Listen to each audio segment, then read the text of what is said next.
ये नवरात्रि में देवी का पूजन, तो देवी तुम्हारी माँ देवी नहीं है क्या? क्यों? माँ से बड़ी कोई देवी है? इसलिए अपनी माँ। कई लोग ना अभी इस नवरात्रि में तो नहीं, जो अगली नवरात्रि आएगी वो नवरात्रियों में, उस नवरात्रियों में लोग माता जी घर घर बिठाते हैं। हर गली चौराहे में माता जी बैठती हैं ना। हम कहते हैं कि आप मिट्टी की माता जी बनवा के बिठाते हैं, अच्छा है, सम्मान कीजिए, श्रद्धा रखिए, अच्छा सब ठीक है। पर वो माता जो मिट्टी की बनी है, उन माता में श्रद्धा तो रखिए, पर उनसे ज्यादा उस माता में श्रद्धा रखिए जो परमात्मा ने बनाई है, जिसे आप अपनी माँ कह के बुलाते हैं। माता, उसका तो असली नाम माता ही है, माँ है। विडंबना तो ये है कि आज लोग मंदिरों में जाके माता जी को तो जल चढ़ाते हैं, माता जी की जय जयकार करते हैं, पर खुद की माता जी भूखी मर रही हैं, खुद की जन्म देने वाली माता प्यासी मर रही है, और आप जय माता दी के नारे लगा रहे हैं। इससे फायदा क्या है ये बताइए? कई लोग ना बड़ी होड़ करते हैं, खासकर नवरात्रियों में। क्या होड़ करते हैं कि उन्होंने भंडारे में 50,000 खर्च किया, हम 1 लाख का भंडारा करेंगे। उस कॉलोनी में 2 लाख का भंडारा हुआ, हम 3 लाख का भंडारा करेंगे। क्या होगा इससे? तुम देवी को खुश कर लोगे? अरे ये ना देखो कि भंडारा कितना बड़ा करना है। ठीक है, जरूरतमंदों को भोजन कराना जरूरी है, ठीक है, कराना चाहिए, अन्नदान श्रेष्ठ दान है। पर ये मत भूलिए कि आप अपनी 50,000 का भंडारा तो आप करा रहे हैं, सबको खिला रहे हैं, पर खुद की माँ बुढ़ापे में अलग बनाकर खा रही है, तो आप कौन सी देवी को खुश कर रहे हैं? क्या आपके इस व्यवहार से आपकी खुद की माँ भूखी मर रही है और आप सबको भरपेट भोजन कराएं, क्या आपके इस व्यवहार से माँ भगवती प्रसन्न हो जाएगी? इसका विशेष ध्यान रखना चाहिए। और हम सभी को इंसानों को भगवान मानना चाहिए। किसको भगवान मानना चाहिए? हमारी माँ भगवान है, हमारे पिता भगवान है, हमारे पति भगवान है, हमारे गुरु भगवान है, हमारे अतिथि भगवान है। जो इनमें भगवान का दर्शन कर लेगा वो फिर पत्थरों में भी ईश्वर का दर्शन कर लेगा। जो इंसानों में ना कर पाया वो पत्थर कभी नहीं पूजता रहे, झूठा पूज रहा है, झूठे ही है ना। कबीर जी लिखते हैं कि पाहन पूजे हरि मिले, पाहन मीन्स पत्थर होता, पाहन पूजे हरि मिले, तो मैं पूजू पहाड़, तासे तो चक्की भली, जो पीस खाए संसार। पत्थर ही पूजना है तो तुम्हारी चक्की भी पत्थर की होती है, उसी को पूज लो, क्योंकि वो तो कम से कम तुम्हें आटा देती है पीस के। पत्थर ही पूजने हैं तो चक्की को क्यों नहीं पूजते?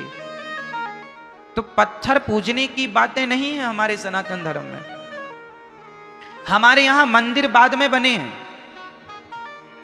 सनातन धर्म की गहराइयों को समझना पड़ेगा। कई लोग कहते हैं सनातन धर्म में तो पत्थर की पूजा होती है। ना जी, हमारे यहां पत्थर की पूजा नहीं होती। किसकी पूजा होती है वो मैं आपको आज स्पष्ट कर देता हूं। सुनो, हमारे वेद कहते हैं, पहला वाक्य है मातृदेवो भव, पितृदेवो भव, आचार्य देवो भव, अतिथि देवो भव। ये 4 वाक्य वेद का पहला मंत्र है। ये वेद यहां से शुरू होते हैं। पहली आज्ञा वेदों की क्या है? मातृदेवो भव, मां को भगवान मानकर सेवा करो, ये वेदों की पहली आज्ञा है। पिता को भगवान मानकर उनकी सेवा करो, ये वेद की दूसरी आज्ञा है। अतिथि को भगवान मानकर सेवा करो, ये तीसरी आज्ञा है। और गुरु को भगवान मानकर सेवा करो, ये चौथी आज्ञा है। अब सोचो, ध्यान से समझना, जो व्यक्ति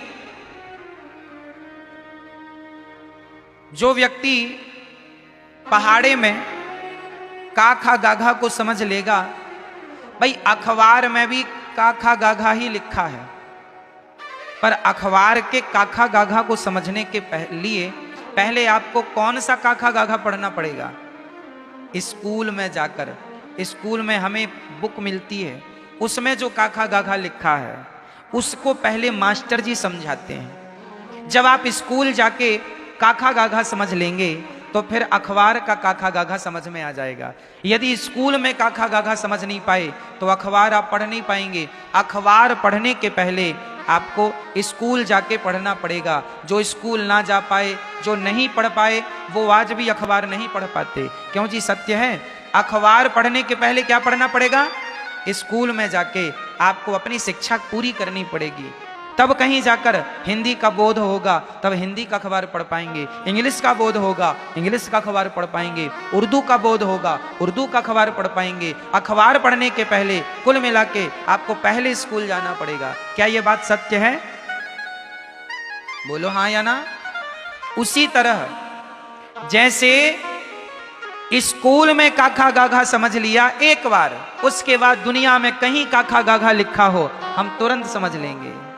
और स्कूल में नहीं समझा तुमने काखा गाघा, तो फिर जमाने में लिखा तो है, तुम समझ नहीं पाओगे कि लिखा क्या है। आप देखो यहां बहुत कुछ लिखा है, कौन समझ पाएगा? जिन्हें अक्षरों का ज्ञान है। ज्ञान ही नहीं है, 52 अक्षर का कोई ज्ञान नहीं है, नॉलेज नहीं है, तो लिखा तो बहुत कुछ है, कहां कोई पढ़ पा रहा है।